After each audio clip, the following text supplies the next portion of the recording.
Ketua BEM UGM Gilbran Muhammad Nur belakangan menjadi sorotan setelah menobatkan Presiden Jokowi sebagai alumnus paling memalukan. Gilbran sendiri merupakan mahasiswa Fakultas Peternakan angkatan tahun 2019. Dilansir Bangkapos.com, mahasiswa kelahiran Sragen 15 Desember 2000 ini cukup aktif dalam berbagai kegiatan kampus.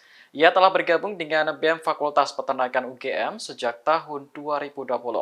Gilbran pernah menjabat sebagai staf advokasi, koordinator bidang kaderisasi internal, hingga akhirnya menjadi ketua BEM Fakultas Peternakan pada tahun 2022.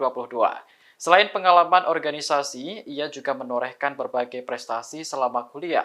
Di antaranya lolos sebagai finalis dalam ajang Pekan Ilmiah Mahasiswa atau PIMNAS, serta terlibat di berbagai program pengabdian masyarakat.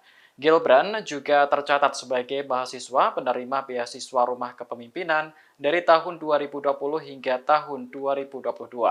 Namanya belakangan menjadi sorotan setelah BEM UGM memasang baliho bergambar Presiden Jokowi dengan tulisan alumnus paling memalukan. Sebutan itu disematkan sebagai bentuk ketidakpuasan atas kepemimpinan Jokowi.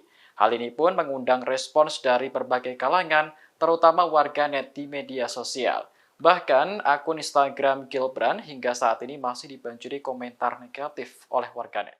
Ketua BEM UGM Gilbran Muhammad Nur belakangan menjadi sorotan setelah menobatkan Presiden Jokowi sebagai alumnus paling memalukan. Gilbran sendiri merupakan mahasiswa Fakultas Peternakan angkatan tahun 2019. Dilansir Bangkapos.com, mahasiswa kelahiran Sragen 15 Desember 2000 ini cukup aktif dalam berbagai kegiatan kampus.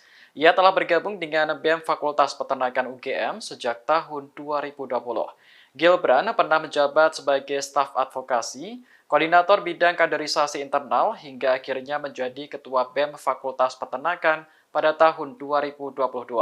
Selain pengalaman organisasi, ia juga menorehkan berbagai prestasi selama kuliah.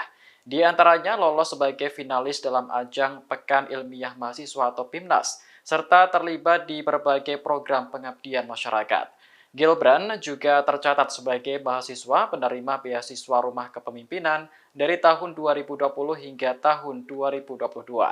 Namanya belakangan menjadi sorotan setelah BEM UGM memasang baliho bergambar Presiden Jokowi dengan tulisan alumnus paling memalukan. Sebutan itu disematkan sebagai bentuk ketidakpuasan atas kepemimpinan Jokowi. Hal ini pun mengundang respons dari berbagai kalangan, terutama warganet di media sosial. Bahkan, akun Instagram Gilbran hingga saat ini masih dibanjiri komentar negatif oleh warganet.